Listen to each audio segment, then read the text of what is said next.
Divide చేసుకుంటాం. ఒకటి type 1, type 2, type 3.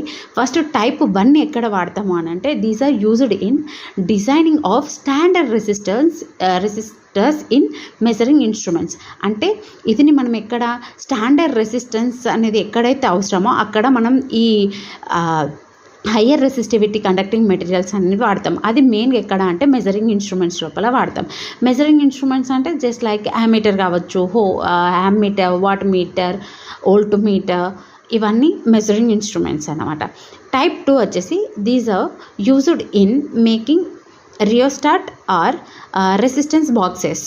అంటే ఈ second type of higher resistivity మెటీరియల్ని ఎక్కడ వాడతాము అని అంటే రియోస్టాటర్స్ని మేకింగ్ చేయడానికి. రియోస్టాటర్ అంటే జస్ట్ లైక్ వేరబుల్ రెసిస్టెన్స్ అనేది ఇంక్రీజ్ డిక్రీజ్ చేసుకునే దాన్ని. ఓకే, నెక్స్ట్ రెసిస్టెన్స్ బాక్సెస్ అంటే మనకి ఎక్కడ రెసిస్టెన్స్ బాక్సెస్ ఎక్కడ వాడతాము అని అంటే స్టార్టర్స్ లోపల వాడతామండి. మెయిన్గా 3 పాయింట్ స్టార్టర్, 4 పాయింట్ స్టార్టర్, అక్కడ రెసిస్టెన్స్ బాక్సెస్, అక్కడ ఈ type 2 higher resistivity conducting materials అనేది వాడతాం. నెక్స్ట్ టైప్ 3 వచ్చేసి they are using in heating elements లోపల వాడతాము.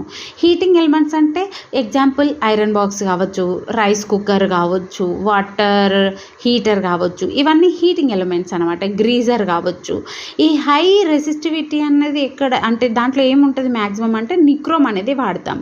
ఓకేనా, thank you guys. These are the conducting materials.